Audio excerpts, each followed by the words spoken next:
Welcome to today's video. If you've ever had a nightmare with an HOA, dealt with a shady builder, or fought tooth and nail to get your dream home, then this compilation is for you. Get ready for 60 minutes of juicy Am I the Asshole? Stories packed with revenge, retribution, and justice. From bad builders to neighborhood drama, these stories will keep you on the edge of your seat. Let's dive into the wild world of dream homes and the chaos that sometimes comes with them.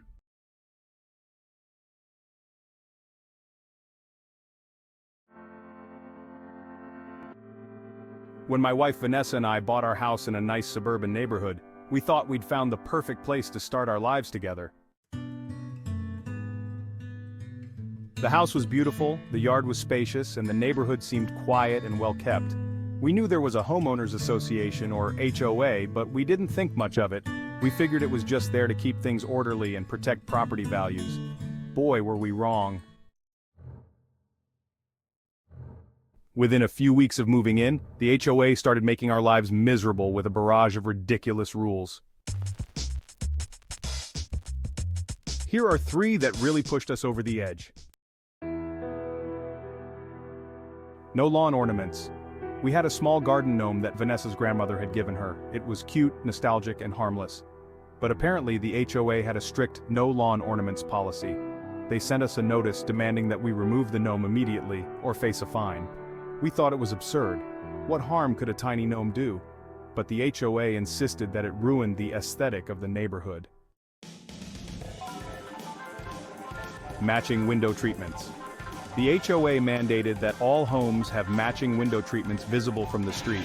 We had recently purchased beautiful curtains for our living room, but we had different blinds in the bedrooms.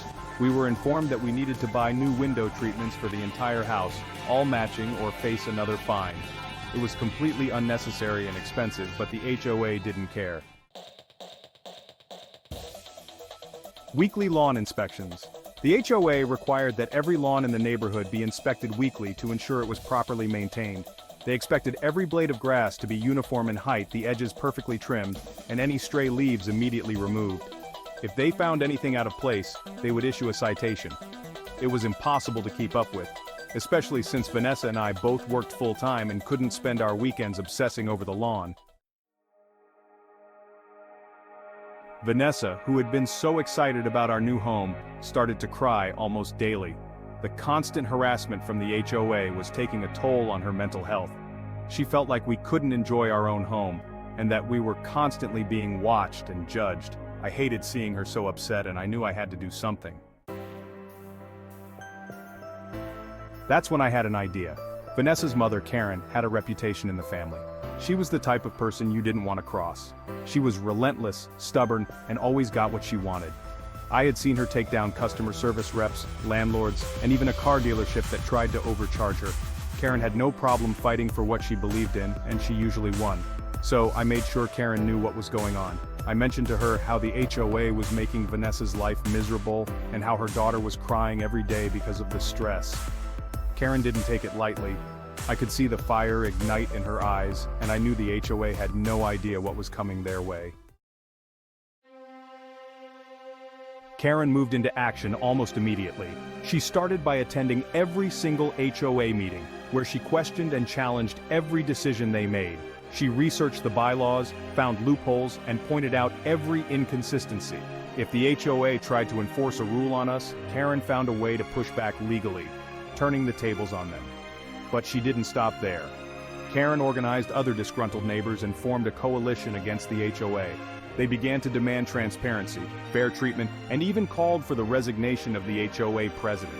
When the HOA tried to fine us for the gnome, Karen got signatures from half the neighborhood in support of allowing lawn ornaments. When they pushed the window treatment issue, Karen found a clause that exempted certain window styles, which just happened to match our current setup. As for the lawn inspections, Karen argued that they were invasive and unnecessary, and eventually got them reduced to a once-a-month basis. The best part? Karen did all of this with a smile, killing them with kindness, while systematically dismantling their power. It was a sight to behold. Vanessa stopped crying, and we began to enjoy our home again. The HOA backed off significantly, and their influence over our lives diminished. Now though, I can't help but wonder, Am I the asshole for setting my mother-in-law loose on the HOA? Sure, it solved our problems, but it also caused a lot of chaos in the neighborhood. Some of the other residents, who had been fine with the HOA's strict rules, were now annoyed that things had changed. And I'm sure the HOA members themselves hate us even more now. Did I go too far by unleashing Karen? Or was I justified in doing whatever it took to protect my wife and our home?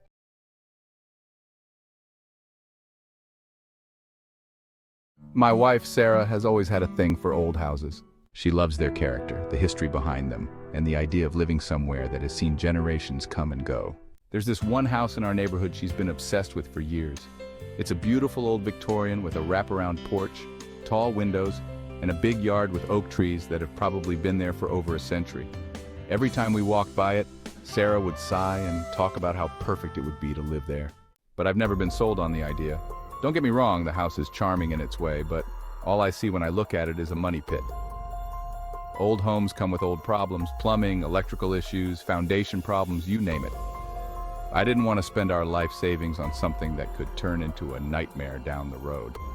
I've always preferred the idea of building a new home from the ground up, with modern amenities and no surprise repairs lurking around the corner. When the old Victorian finally went up for sale, Sarah was ecstatic. She was ready to jump on it immediately, but I wasn't so sure. I didn't want to outright tell her no and crush her dreams, but I also didn't want to end up stuck in a house that could drain us financially. So I took matters into my own hands and decided to sabotage the purchase without her knowing. Here are the 3 things I did. I called a contractor I knew and asked him to come by and take a look at the house. He owed me a favor, so I asked him to exaggerate the repair estimates. He came back with an astronomical figure for what it would cost to make the house livable. When I showed the estimates to Sarah, she was shocked and started having second thoughts. She knew old houses needed work, but she hadn't expected it to be that expensive. I made an offer too low to be accepted. Sarah wanted to make a competitive offer on the house, but I convinced her that we should lowball it to see if we could get a deal. I knew the offer was too low to be taken seriously, and as expected, the sellers rejected it outright. They didn't even counteroffer, which I knew would discourage Sarah from trying again. I created doubts about the neighborhood. I started pointing out all the potential downsides of the neighborhood that I knew would make Sarah uneasy. I talked about the increasing traffic on our street, mentioned rumors about the local school district having issues, and even brought up the possibility of the nearby park being developed into something that would bring in more noise and less privacy. I could see her getting more and more anxious as I kept bringing these things up. Eventually, Sarah decided to let go of the idea of buying the old house. She was disappointed, but I reassured her that we'd find something better, maybe even build our dream home from scratch. I thought I was doing the right thing, protecting us from what I believed would be a huge mistake. But now, I'm starting to wonder if I went too far. Sarah doesn't know about what I did to sabotage the purchase, but she's been distant ever since we decided not to go for the house. She doesn't talk about it, but I can tell she's still upset. Part of me feels guilty because I know how much that house meant to her. It was her dream, and I feel like I took that away from her. Was I wrong for insisting that we not get the old house? Am I the asshole for sabotaging her dream without her knowing? Or was I justified in doing what I thought was best for our future?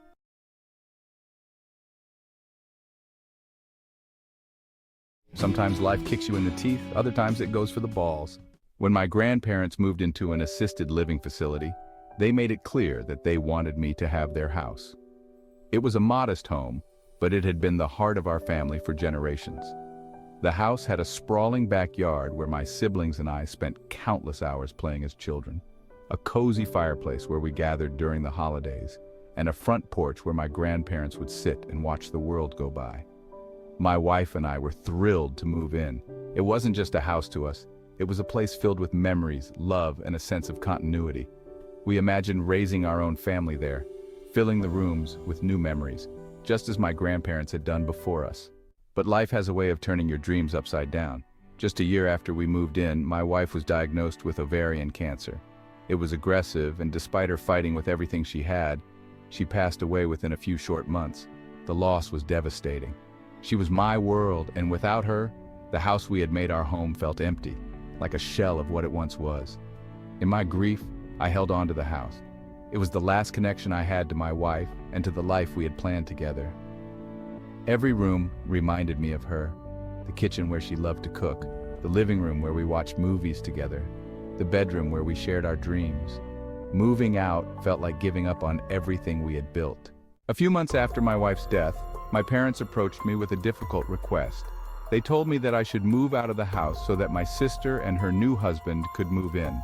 They had just gotten married and were planning to start a family, and my parents felt that the house deserved to be filled with the sound of children's laughter again.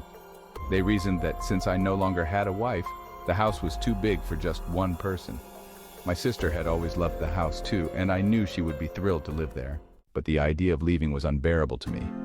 This was my home, the place where I had envisioned a future with my wife. The memories of her were in every corner of this house, and moving out felt like abandoning her memory. My parents were not pleased with my decision to stay. They argued that the house was meant to be a family home, not a place for a grieving widower to dwell on the past. They said that it was selfish of me to keep the house to myself when my sister could make new memories there with her growing family. They didn't understand that I wasn't trying to hold on to the past out of selfishness. I was trying to keep the one piece of my life that still made sense, the one place where I could still feel connected to my wife. But they insisted that the house needed to be filled with life again, and that I was holding on to something that was no longer mine to keep. Now, I'm left wondering if I'm wrong for refusing to leave. I know my sister would love this house, and I know my parents believe that it should be filled with the sounds of children, but I'm not ready to let go. This house is more than just a building to me.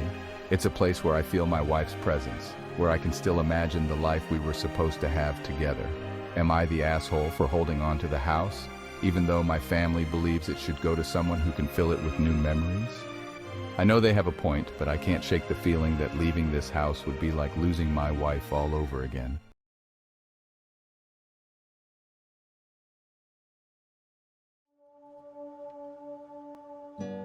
Have you ever gone out of your way to hide something from your parents? Not because you were ashamed of it, but because you just didn't want the hassle of explaining it? That's been my life for the past 2 years. My name is Allison, and for as long as I can remember, I've been trying to avoid the judgmental gaze of my mother. It's not that I don't love her, but she has a way of making everything feel like a competition. When I moved into my dream home, I knew I had to keep it a secret from her, and I came up with a plan that seemed harmless enough at the time. Now, I'm wondering if I might have crossed a line. It all started when I bought my house. It's a beautiful place. 5 bedrooms, a huge kitchen, and sprawling acreage. I fell in love with it the moment I saw it. But the first thing that popped into my head after I closed on it wasn't excitement about decorating or hosting parties. It was the image of my mother's raised eyebrow, her pursed lips as she mentally calculated how much the property must have cost. You see, my parents are frugal, to put it mildly. They worked hard for everything they have and never spent a dime they didn't have to. Growing up, I was taught that anything more than the bare minimum was wasteful. My mother is especially proud of their modest home and the fact that they've never needed anything bigger. So when I bought a house that was probably 4 times the size of theirs, I knew she'd have something to say about it, and none of it would be good. So I made a decision. They would never know about my house. Not the real one anyway. My friend Jessica owns an Airbnb in the same town where I live. It's a cute, modest little house. 3 bedrooms, a small garden, nothing flashy. The kind of place my mom would approve of. I'd stayed there a few times myself when Jessica needed someone to watch over the place, so I was familiar with every nook and cranny. When my parents announced they were coming to visit for the first time since I moved, I panicked. I wasn't ready to deal with the barrage of questions, the veiled criticisms, the inevitable lectures on financial responsibility. So I called Jessica and asked if I could rent the Airbnb for the weekend. She agreed, and just like that, the plan was set.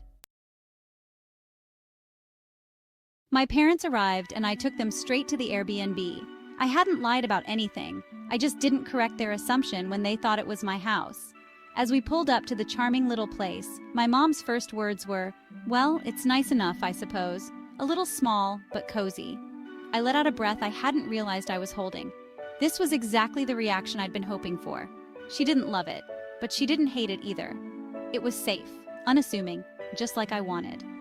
The weekend went smoothly. We had a nice time. My dad even commented on how he liked the garden. My mom, of course, couldn't resist pointing out a few things she would change. The curtains are too dark, don't you think?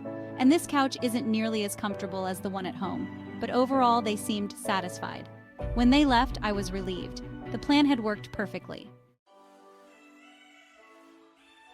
Over the next 2 years, every time my parents came to visit, I rented Jessica's Airbnb. It became a routine. They'd arrive, we'd spend a quiet weekend in the modest little house, and then they'd go home none the wiser. Jessica and I had a good laugh about it. She thought it was hilarious that I was renting her place to fool my parents, and she always gave me a discount when I needed it. I never told anyone else, though. Part of me knew it was a little strange, but it seemed harmless enough. After all, I wasn't really lying, just avoiding an awkward situation.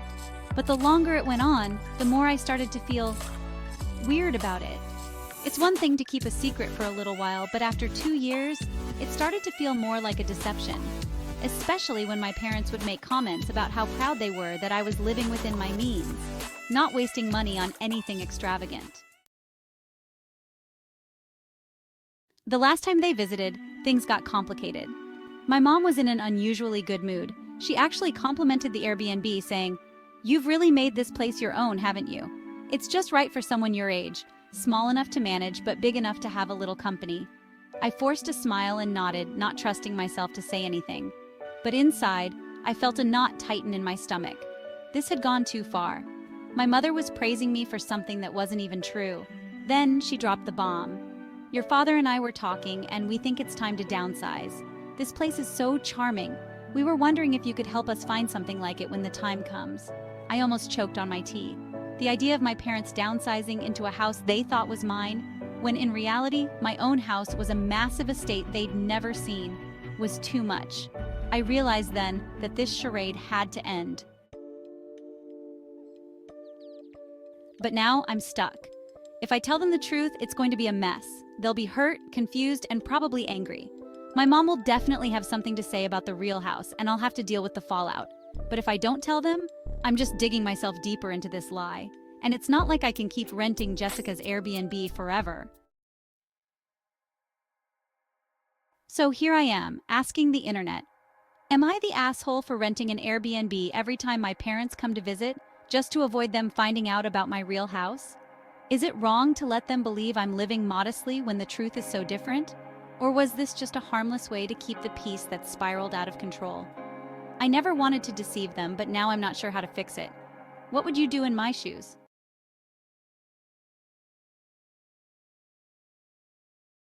I'm Marjorie, and I did something that I'm not sure I can ever truly justify.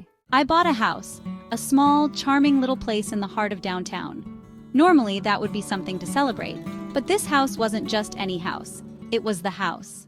The one my former best friend Abigail had dreamed of owning since we were kids, and the worst part, I didn't tell anyone I was buying it, least of all Abigail. Abigail and I grew up in the same neighborhood, just a few blocks away from each other. We were inseparable back then, practically joined at the hip.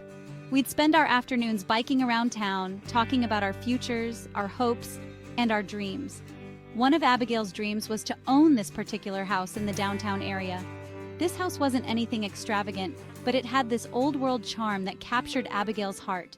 It was a quaint cottage-style home with a white picket fence, ivy climbing the brick exterior, and a little garden in the front yard.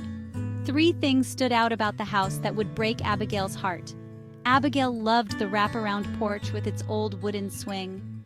She'd often say that she could imagine herself sitting there with a cup of tea, watching the world go by. She used to talk about how she'd hang flower baskets from the porch ceiling, filling the space with color and life. The house had this beautiful bay window in the living room that overlooked the street. Abigail always said that would be her reading nook, filled with cushions and books.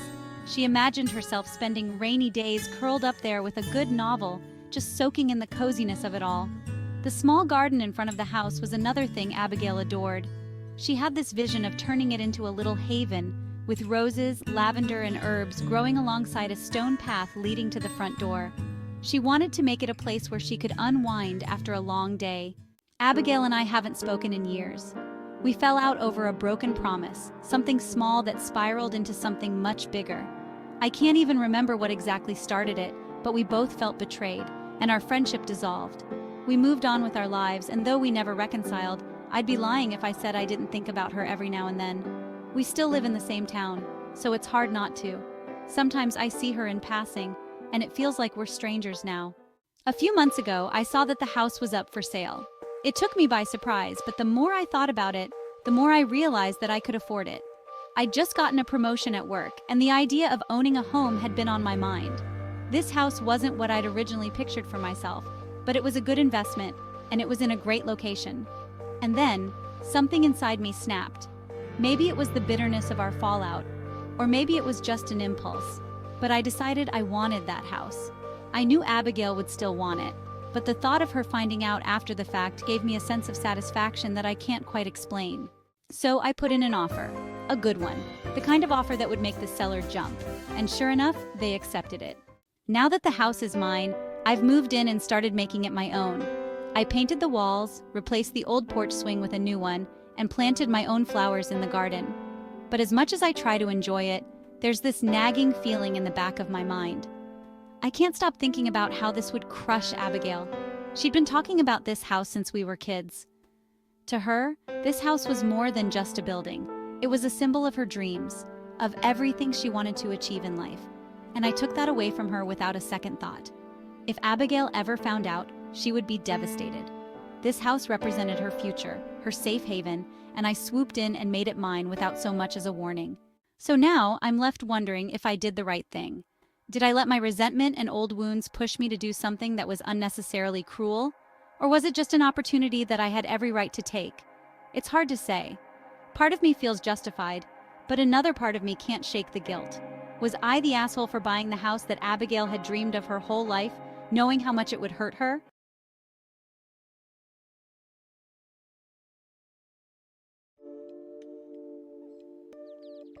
I've heard it said that no good deed goes unpunished. I'm John, and I thought I was doing something special for my mom, something she dreamed about her entire life. But now, I'm not so sure. Maybe I made a mistake. Here's what happened. My mom has always loved the beach. Growing up, we didn't have much, but we'd go on day trips to the coast whenever we could. She'd always talk about how one day she wanted to own a little cottage by the sea, a place where she could spend her days listening to the waves, feeling the ocean breeze, and just enjoying the peace and quiet. There was one particular cottage she loved. It wasn't right on the beach, but it was close enough that you could smell the salt in the air and hear the faint sound of waves crashing if you listened closely. The house was small, a bit worn down, but it had this charm to it that my mom absolutely adored. Whenever we'd drive by, she'd talk about how one day, if she ever won the lottery or something, she'd buy that little cottage and fix it up just right. Years went by, and I eventually landed a good job that paid well. I knew how much that cottage meant to my mom, and I wanted to give her something special. I did some digging and found out that the cottage was actually on the market. The price wasn't too bad, considering the location, so I decided to go for it. I didn't tell my mom what I was planning. I wanted it to be a surprise. I imagined how happy she'd be when I handed her the keys to her dream cottage. So I put in an offer, and after some negotiations, I was able to buy it. Once the deal was done, I thought I'd do something nice and fix the place up a bit before giving it to her. But when I started getting quotes from contractors, things took a turn for the worse. The cottage wasn't just a little worn down, it was in serious disrepair. Here are the 3 big problems that came up. The cottage had a significant termite problem. The wooden beams and floorboards were riddled with tunnels, making the structure unsafe. The pest control guy told me that the infestation had been going on for years, and most of the wood would need to be replaced. As if the termites weren't bad enough, the foundation of the house was also compromised. There were cracks in the walls, and the entire structure had started to lean slightly. The contractor said that it wasn't up to code and that it could be dangerous to live in without major repairs. The roof had several leaks, and water had seeped into the walls and ceiling, causing mold to grow in various places. The extent of the water damage meant that large portions of the roof and walls would need to be torn out and replaced. At this point, I had a choice to make. I could either pour a ton of money into trying to salvage the cottage, knowing it would still probably never be perfect, or I could start fresh. After talking with the contractor and doing the math, I decided that the best thing to do was to tear down the old cottage and build a new small house on the property. I figured that my mom would be happier in a brand new house that was safe and comfortable rather than in a patched-up version of the old cottage. So I went ahead and had the cottage demolished. In its place I had a new house built, a modest, cozy place with all the modern amenities my mom would need. When the house was finished, I was excited to show my mom. I picked her up one weekend and drove her down to the beach without telling her where we were going. When we pulled up to the property, she recognized the area immediately. But when she saw the new house instead of the old cottage, her face fell. I handed her the keys and told her that the house was hers. But instead of the joy and excitement I'd been expecting, she started to cry. She wasn't happy. She was heartbroken. She told me that while the new house was nice, it wasn't what she had dreamed of all those years. She loved that old cottage, even with all its flaws, and now it was gone. So now I'm left wondering if I did the right thing. I thought I was making a practical decision, but in doing so, I destroyed something that meant the world to my mom. Was I the asshole for demolishing her dream house and replacing it with something else, even if I thought it was for the best?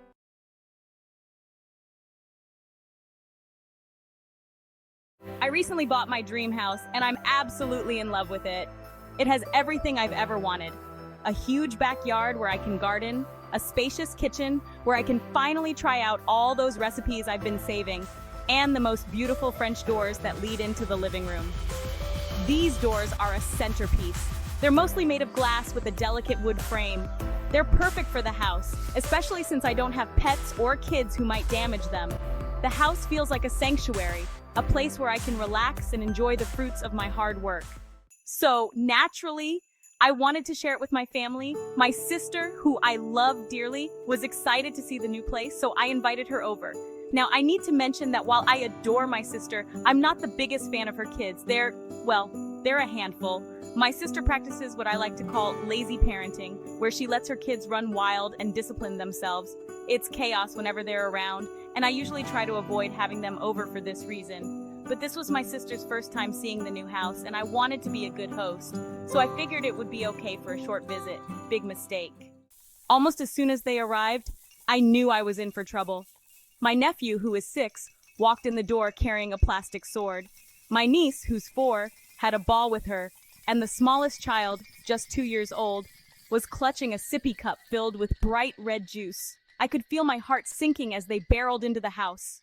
Here's what happened next. The first disaster came courtesy of my nephew and his sword. He was running around the living room, swinging it like a mini-knight, completely out of control.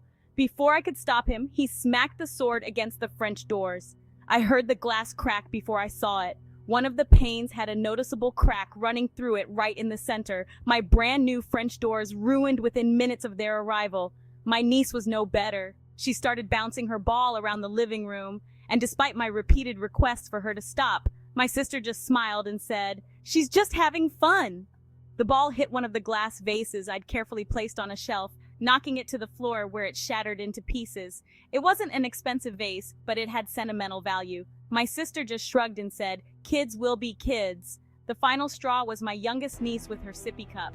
I don't know how she managed it, but she tripped and the cup went flying. The lid popped off and red juice splattered all over my white carpet. The stains were instant and looked like something out of a crime scene. My sister didn't even offer to help clean it up. She just laughed and said, "You can just shampoo it out." I couldn't take it anymore. My house was being destroyed right before my eyes, and my sister didn't seem to care at all. I told her that I think it's best if they leave. My sister was shocked and asked if I was serious. I was. She gathered up the kids and left, but not before making a few passive-aggressive comments about how I'm too uptight and need to lighten up. She hasn't spoken to me much since, and I know she's upset. So here I am, wondering if I overreacted. I love my sister, but I feel like I had every right to protect my home from being turned into a disaster zone. On the other hand, maybe I could have handled it differently, or been more understanding of the fact that kids will be kids. Am I the asshole for asking them to leave, or was I justified in wanting to keep my dream house in one piece?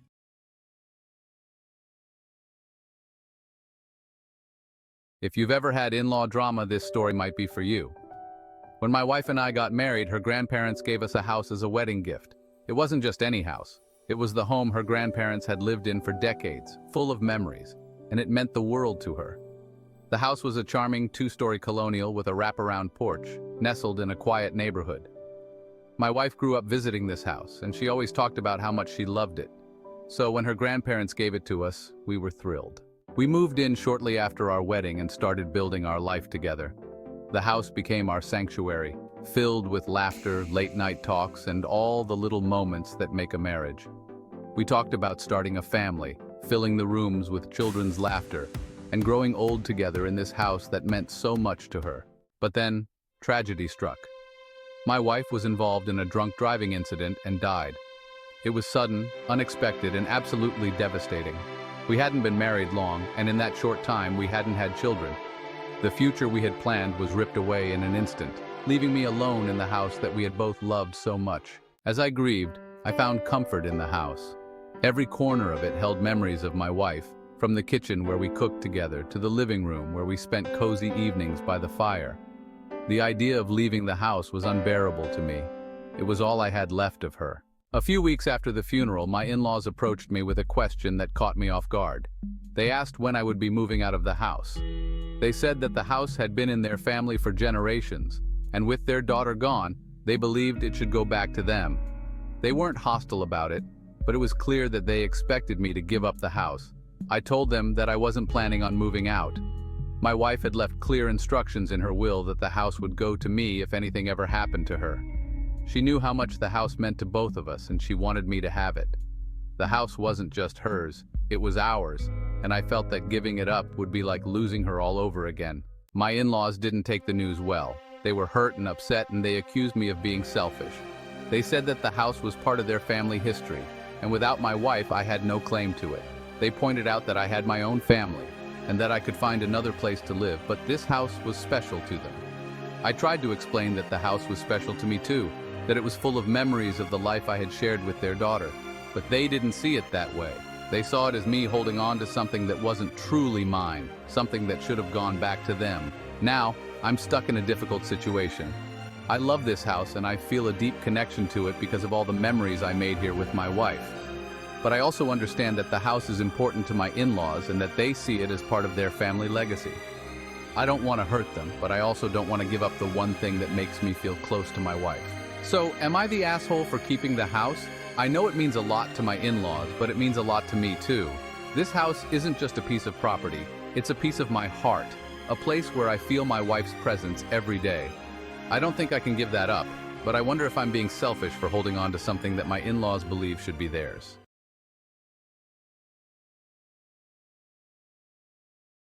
Am I the asshole for surprising my girlfriend with her dream house only to find out she never wanted to live there?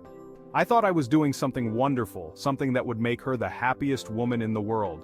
Instead, I might have just made the biggest mistake of my life. Let me take you back a bit. My girlfriend Emily and I have been together for 5 years. We've talked about marriage, kids, and of course, our future home. Over the years, she's mentioned this one house, the one she's always called her dream house. It's a quaint, charming cottage-style home on the edge of town with ivy crawling up the stone walls and a garden that seems straight out of a fairy tale. Every time we drive by it, her eyes would light up, and she'd talk about how beautiful it was, how she'd love to live in a place like that one day. So when I found out the house was up for sale, I jumped on the opportunity. I figured, why not surprise her? It's what she's always wanted, right? I drained my savings, got a loan, and made the purchase without telling her. I was so sure she'd be thrilled. I'll never forget the day I took her to see it. I blindfolded her, drove her over, and led her to the front door. I was practically vibrating with excitement. When she took off the blindfold and saw where we were, her face didn't light up the way I expected. Instead, she looked shocked, almost confused. "Oh my God, is this? What are we doing here?" she asked, her voice uncertain. "Emily," I said, grinning like a fool, "I bought it, this is ours now." She stared at me for a long moment, her mouth slightly open. I was expecting her to scream with joy, maybe even cry happy tears, but instead she just blinked a few times and said, "You bought this? Without telling me?" I laughed, thinking she was just in disbelief. "Yeah, I wanted it to be a surprise. You've always said this was your dream house, so I thought, why wait?" That's when she sat down on the porch steps and put her head in her hands. I could feel my heart sink as the realization started to hit me. Something was wrong, very wrong. "Jake," she said, finally looking up at me, "I never wanted to live here. I just admired it, that's all. It's a beautiful house, but it's not practical for us. I always thought of it as something out of a storybook, not a real place for us to live. I felt like the ground had been pulled out from under me. But, you always called it your dream house, I stammered, completely at a loss. Yeah, as in a fantasy, Jake. Not in a let's buy this and live here way. There's a difference. I never thought you'd actually buy it. We ended up going inside, and she started pointing out all the things that made it less than ideal for her. The house was old, which meant it came with a lot of maintenance issues. The rooms were small, the ceilings low, and while it was charming, it wasn't exactly functional for our lifestyle. She also mentioned how it was far from work, friends, and our favorite spots in town. The garden, which I thought she loved, was actually a huge chore in her eyes. The more she talked, the more I realized how much I had projected my own ideas onto her. Yes, she loved the house, as a piece of art, as a concept. But she never intended to live there, and I had completely misunderstood her. We spent the next few weeks in a weird limbo. The house was beautiful, but it wasn't ours in the way a home should feel. Emily tried to make the best of it, but I could tell she wasn't happy. Every time something needed fixing or the small inconveniences piled up, I could see the frustration in her eyes. Finally, we had a long talk about it. She was honest with me, telling me how she appreciated the gesture but how important it was for us to make these kinds of decisions together. I apologized, admitting that I had gotten so wrapped up in surprising her that I hadn't considered what she really wanted. We ended up selling the house. It was a painful process, especially knowing that I had poured so much time, energy, and money into something that ultimately made her unhappy.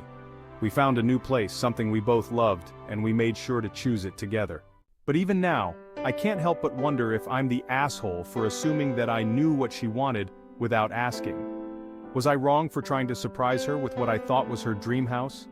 Or was I just trying to fulfill my own fantasy of being the perfect boyfriend? Should I have just asked her what she really wanted instead of making such a huge decision on my own? I was just trying to make her happy, but maybe in the end, I was only thinking about myself. Am I the asshole?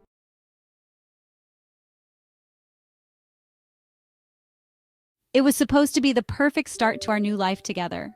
My parents, who had been saving up for years, surprised us with the most incredible wedding gift, a house. Not just any house, but the house, the one I had always dreamed of living in since I was a little girl. It's a beautiful, old Victorian-style home, full of charm and history, with a wraparound porch, stained glass windows, and a garden that my mother and I spent countless hours tending to over the years. Growing up, I used to imagine living in that house, raising a family, and making it my own. It's in the town where I grew up, where my parents still live, and where I've always felt most at home. So when they handed us the keys on our wedding day, it was like a dream come true. I couldn't have asked for a better gift. But my husband, James, didn't see it that way. At first he was polite about it, smiling and thanking my parents. He knew how much the house meant to me, and I thought he was just as happy as I was. But after the wedding, when it was time to start moving in, his attitude changed. "This house is nice," he said one evening as we were unpacking boxes in the living room. "But don't you think it's a bit old? We could sell it and get something newer, more modern, something that's really ours, you know?" I was stunned. "James, this is our house. My parents gave it to us. I've always dreamed of living here. I know, and I appreciate that," he said, clearly trying to be diplomatic. "But it's just not my style. The plumbing, the wiring, the old creaky floors. We're going to spend a fortune fixing everything. And it's not exactly close to my work. There's this new development on the other side of town. Beautiful houses, all brand new, with open floor plans and all the amenities. I think we should consider selling this place and getting something more practical." I couldn't believe what I was hearing. The house was already perfect to me, and the idea of selling it, especially after my parents had given it to us as a symbol of their love and support, was heartbreaking. "James, this house means everything to me. My parents worked so hard to give us this gift. Selling it would feel like throwing away a piece of my childhood, a piece of my family's history. Can't we just make it work?" But James was insistent. He started pointing out every flaw in the house, no matter how small. The outdated kitchen, the distance from his office, the lack of a 3-car garage. None of these things had ever bothered me before, but now they were all he could focus on. He even brought in a realtor to give us an appraisal, just to show me how much we could make if we sold the house. It started to feel like he was more interested in the money than in the home itself. Our arguments got worse. I felt like he wasn't just asking me to compromise. He was asking me to give up something that was deeply important to me, but he saw it differently. "Look, "I understand this house has sentimental value," he said during one of our many tense conversations. "But we need to think about our future, about starting a family. We need a place that works for both of us, not just for you. This house isn't going to cut it. Can't you see that?" I tried to see it from his perspective. I really did. I even agreed to visit the new development he liked so much, just to keep an open mind. But as we walked through the pristine, cookie-cutter homes, all I could think about was how cold and impersonal they felt. They were just houses, nothing like the warm, welcoming home my parents had given us. In the end, I told James I couldn't do it. I couldn't sell the house. It meant too much to me, and I felt like I'd be betraying my parents and myself if I let it go. I suggested we could renovate it to make it more to his liking, update the kitchen, maybe add a garage, whatever it took to make it feel more like ours. But he wasn't interested. "If you're not willing to compromise, what does that say about our marriage?" he asked, clearly frustrated. That question cut deep. I never wanted to be the kind of person who put material things above my relationship. But this wasn't just about a house.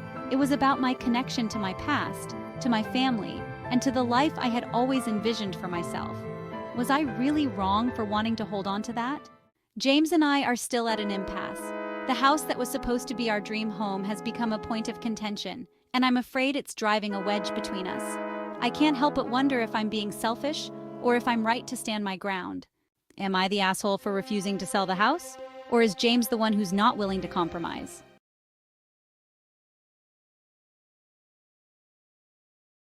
When I bought my dream house, it felt like a culmination of years of hard work.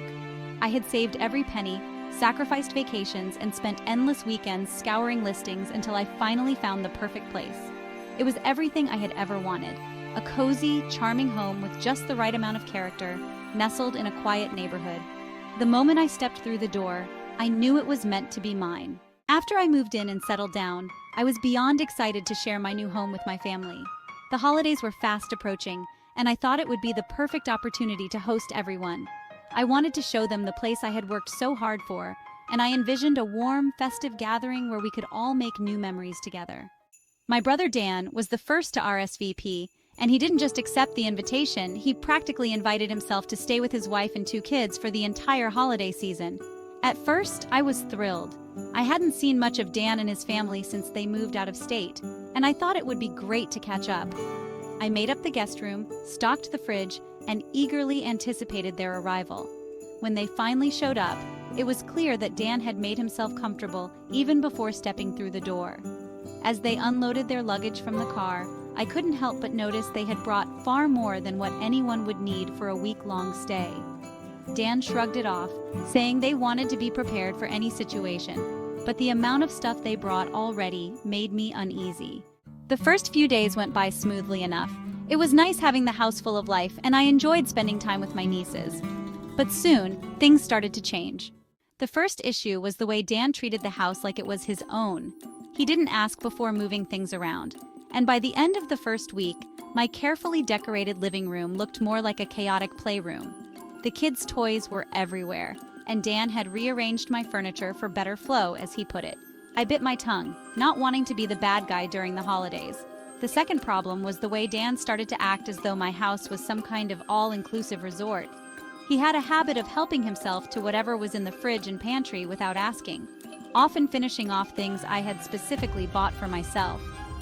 One morning, I went to grab a cup of coffee, only to find the pot empty and the last of my special holiday blend ground into oblivion. When I mentioned it, he just laughed it off and told me I should have bought more. But the final straw came when Dan decided to invite some of his friends over without asking me first. It was a quiet Sunday afternoon, and I was looking forward to some relaxation after a long week of hosting. Suddenly, the doorbell rang, and in walked 3 of Dan's buddies, ready to watch the game and have a few beers. My living room was taken over, and I retreated to my bedroom, feeling like a guest in my own home. At that point, I had had enough. The holidays had long since passed, and there was no end in sight to Dan's stay. It was clear that he had no intention of leaving anytime soon, and I was starting to feel like my dream house was slipping away from me. I missed the peace and quiet I had once cherished, and I was beginning to resent Dan for taking it away. So, I did something I never thought I'd have to do. I asked him to leave. I tried to be as polite as possible. I explained that I needed my space back, that it was time for me to settle into my new home on my own. But Dan didn't take it well. He accused me of being selfish, of putting my own comfort above family. His wife was upset and the kids were confused. They packed up their things in a huff and the tension in the air was palpable. When word got around to the rest of the family, I became the villain in the story. My parents were disappointed in me, saying that family should always come first, especially during difficult times. They reminded me that Dan was going through some financial struggles and that I should have been more understanding. But I couldn't help but feel like I had been taken advantage of. This was my home, my sanctuary, and it felt like Dan had trampled all over it without a second thought. I didn't want to cause a rift in the family, but I also couldn't keep living in a situation that was making me miserable. Now the family gatherings are awkward, and there's an unspoken tension between Dan and me. Part of me wonders if I should have just sucked it up and let them stay as long as they needed. But another part of me knows that I had every right to reclaim my space. Am I the asshole for kicking my brother and his family out of my dream house? Or was I justified in wanting my home back?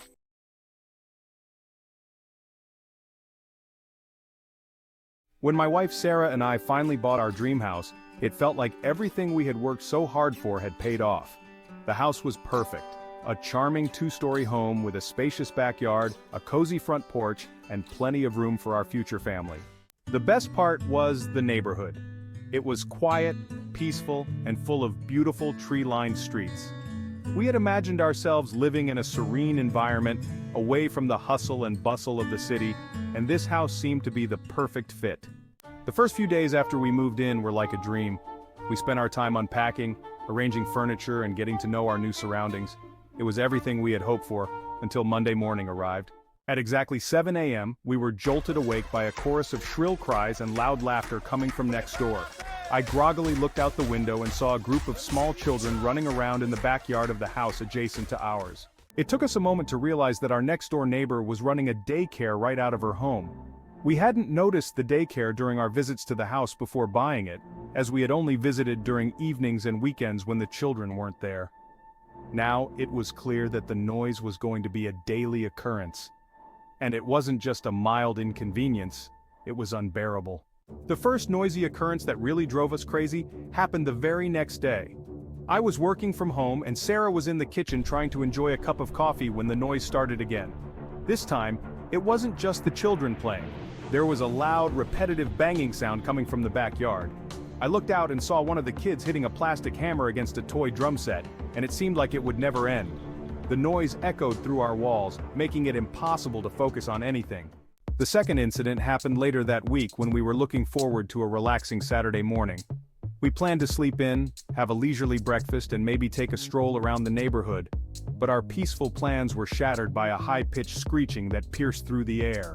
One of the daycare kids had gotten their hands on a whistle, and they were blowing it non-stop. The sound was so sharp and loud that it sent our dog into a frenzy, barking and whining until we were all on edge. By the time the third noisy occurrence happened, we were at our wits' end. It was a hot summer afternoon, and we were outside trying to enjoy our backyard, which had been one of the major selling points of the house. Just as we were settling into our lounge chairs, the noise started again. This time it was a full-blown tantrum. One of the children was screaming at the top of their lungs, and the caregiver's attempts to soothe them only seemed to make it worse. The screams were so loud and relentless that it felt like they were right next to us, even though there was a fence separating our yards. We decided to confront our neighbor about it. We approached her one afternoon, explaining that the noise was making it impossible for us to enjoy our new home. We asked if there was anything she could do to reduce the noise, or if she could possibly move the daycare indoors or limit the hours. To our surprise, she was quite defensive. She told us that she had been running the daycare for years and that no one else had ever complained. She also mentioned that she had all the necessary permits and that the daycare was her livelihood. Feeling desperate, Sarah and I decided to take it a step further. We contacted the local authorities to see if there were any noise ordinances or restrictions that could help us. While we were told that the daycare was operating legally, we were advised that we could file a formal complaint.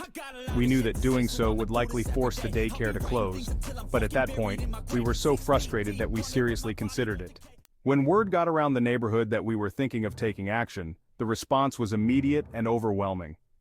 Other neighbors started avoiding us, and we could feel the tension whenever we walked down the street. It was clear that the daycare was a beloved part of the community, and our insistence on peace and quiet was seen as selfish and unreasonable. Now Sarah and I are left wondering if we're the bad guys in this situation. We just wanted to enjoy our dream home without being constantly disturbed by noise, but it seems like our actions have alienated us from the very community we were excited to join. Are we the assholes for insisting that our neighbor's daycare is too noisy, or were we justified in wanting some peace and quiet in our new home?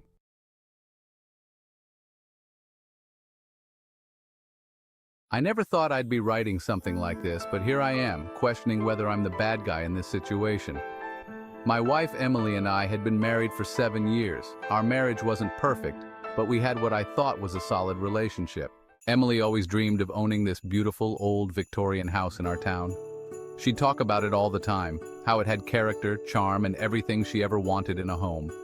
It had bay windows, a wraparound porch, and a huge garden in the back. Perfect for the family we planned to start one day. 2 years ago, the house went on the market and I pulled every string I could to make it ours. I dipped into my savings, worked extra hours, and even took out a second loan just to make sure we could afford it. The day we moved in was one of the happiest days of our lives, or so I thought. Things seemed fine until about 6 months ago when I noticed Emily was acting strange. She was distant, spending more time at work, and being overly protective of her phone. I tried to brush it off as just a phase or stress from her job, but deep down, I knew something wasn't right. One night, I finally got the courage to check her phone while she was in the shower. My heart sank when I saw the messages. She'd been having an affair with a coworker, and it had been going on for months. The texts were explicit, and it was clear that this wasn't just a fling, it was a full-blown relationship. I confronted Emily that night, and she didn't even try to deny it. She just stared at me, and with a cold, emotionless tone, said she was sorry, and that she never meant to hurt me. But I wasn't interested in her apologies. I was angry, hurt, and felt completely betrayed. As the days passed, the reality of the situation set in. Emily was planning to leave me for this guy. I could see it in her actions. She was packing her things little by little, making plans for a future without me in it. But there was one thing that I wasn't willing to let go of: the house. This was her dream house, but I was the one who sacrificed everything to get it. I wasn't going to just walk away and let her and her lover move in and enjoy the life I worked so hard to build. So I did something I never thought I'd do. I hired a private investigator. I needed leverage, something to ensure that I wouldn't be the one left out in the cold. It didn't take long for the PI to dig up some dirt. Turns out Emily's affair wasn't just an affair. There were rumors swirling around her office that she and her lover were embezzling funds from the company. The PI got pictures, emails, and enough evidence to bury them both if it ever got out. I confronted Emily again, but this time I wasn't looking for answers. I was looking for an agreement. I laid everything out on the table. She was shocked that I knew about the embezzlement, and I could see the fear in her eyes when she realized how deep she was in. I told her that if she didn't sign over the house to me in the divorce, I would send everything to her boss and the authorities. She'd lose her job, her reputation, and possibly even face legal consequences. She was furious, calling me every name in the book, but I didn't budge. I wasn't going to let her walk all over me after everything she'd done. In the end, she had no choice but to agree. She signed the house over to me and walked away with nothing but her clothes and the car she drove off in. Now the divorce is final, and I'm sitting here in the house she once loved, wondering if I went too far. I know blackmail is wrong, and I know I probably should have just walked away and let her have the house. But I couldn't. It wasn't just about the house. It was about not letting her win, not letting her get away with everything she did to me without consequences. But now, as I sit in this empty house, I can't help but feel a little conflicted. Was I the asshole for keeping the house and using blackmail to get it? Or was I justified in making sure I didn't lose everything in the process?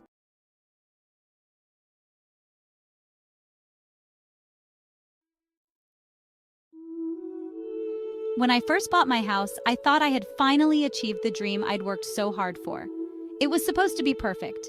A brand new home, custom built to my specifications, in a quiet neighborhood where I could start the next chapter of my life. The builder, Tom, came highly recommended. He seemed trustworthy, experienced, and confident that he could deliver exactly what I wanted. But from the moment I moved in, the problem started. At first, I tried to be patient and reasonable. After all, no house is ever perfect right away, right?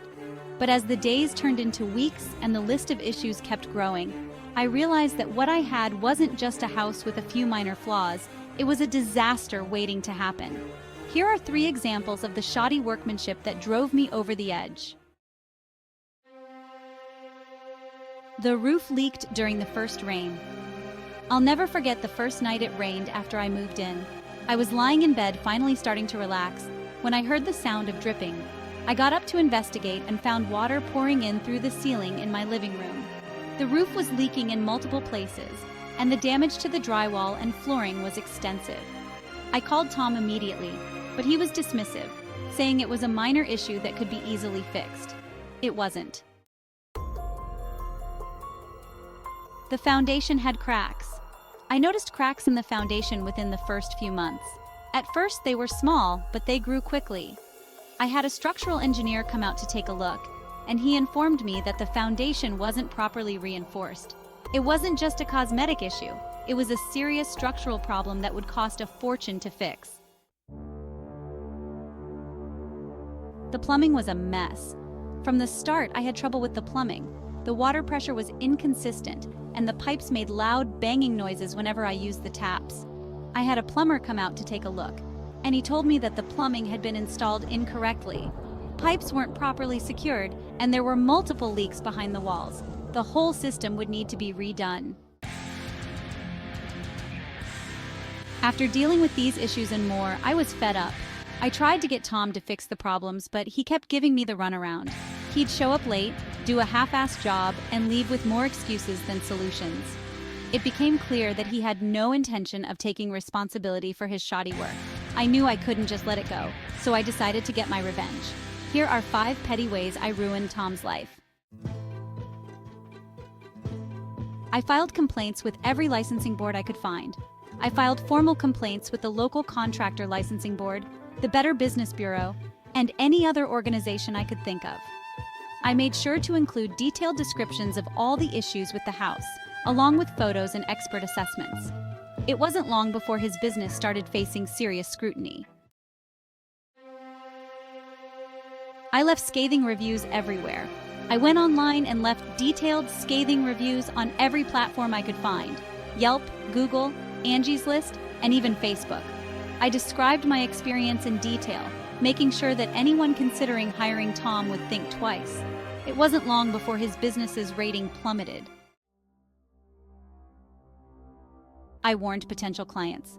I made it my mission to warn anyone I saw meeting with Tom about my experience. If I saw him showing a potential client around a new build, I'd casually stroll over and strike up a conversation. I'd mention that I was one of his former clients and tell them exactly what had happened with my house. I could see the doubt forming in their eyes as I spoke, and it wasn't long before he started losing clients. I informed his subcontractors. I reached out to the subcontractors who worked with Tom and let them know about the complaints I'd filed. I also told them that I was considering legal action, which would likely involve them as well. Many of them were unhappy to learn about the problems with the build and were nervous about getting caught up in a legal mess. Some of them stopped working with Tom altogether. I hosted a neighborhood meeting. I invited all my neighbors to a meeting where I shared my story. Some of them had also hired Tom, and it turned out that I wasn't the only one dealing with his poor workmanship. We decided to band together and confront him as a group. The pressure from the community added to the weight of the complaints and bad reviews, and before long, his business was on the verge of collapse. Tom's business took a huge hit. He lost clients, subcontractors, and his reputation. Word spread quickly in our town, and he became known as the guy who couldn't be trusted. It wasn't long before he had to shut down his business entirely. Now I'm left wondering, was I the asshole for going to such lengths to get revenge? Tom ruined what was supposed to be my dream home, but did I take things too far? Or was I justified in making sure he couldn't do this to anyone else?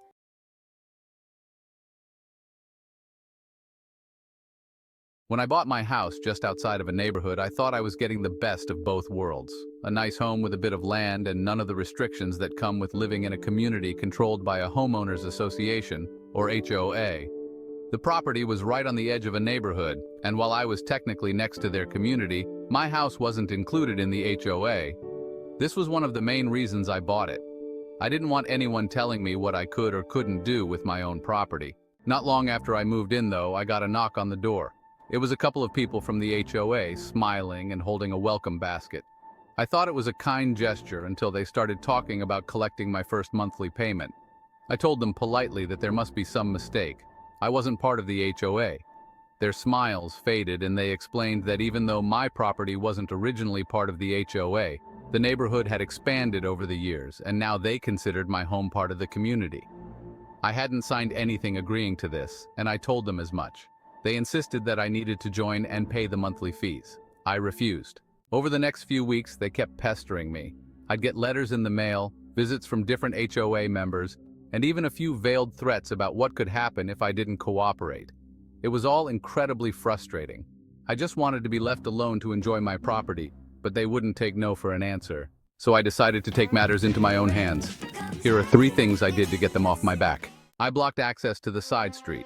My property included a small strip of land that bordered a side street leading into the neighborhood. The HOA members and residents frequently used this street as a shortcut to avoid traffic on the main road. I decided to put up a gate across the entrance to the side street and closed it off completely. Legally, they couldn't do anything about it because the land was mine. This forced everyone to take the longer route, which immediately caused an uproar. The HOA came back to complain, but I told them that since I wasn't part of their association, I wasn't obligated to keep the road open. It wasn't my problem. I flooded the community park. I noticed that the community park was located at the bottom of a hill that sloped down from my property. After doing a bit of research, I discovered that the drainage system in the park was poorly maintained and easily overwhelmed. During the next heavy rainstorm, I diverted some of the runoff from my property into the park. It didn't take much, just a few well-placed trenches, and the park turned into a muddy mess. The HOA had to spend a lot of money to fix the damage, and they knew I had something to do with it, but they couldn't prove it. They tried to use it as leverage to force me to join the HOA, but I laughed in their faces. I held a neighborhood block party. For my final move, I decided to show the HOA just how little control they had over me. I threw a massive block party on my property and invited everyone in the neighborhood who was fed up with the HOA's strict rules and high fees. I made sure it was loud, fun, and visible to everyone. The HOA members were furious, especially since I didn't bother to get any of the permits or permissions they usually required for events. Since my property wasn't under their jurisdiction, there was nothing they could do about it. The party was a huge success, and it even emboldened some other residents to push back against the HOA's rules. After all this, the HOA finally backed off. They realized I wasn't going to be intimidated or forced into joining their ranks. But it did create tension between me and some of my neighbors, especially those who were loyal to the HOA. Some of them saw me as a troublemaker, while others quietly applauded my resistance. Now, I'm left wondering, am I the asshole for refusing to join the HOA and making life difficult for the people in the neighborhood? All I wanted was to live in peace without being hassled, but did I take things too far? Or was I justified in standing my ground and showing the HOA that they couldn't bully me into submission?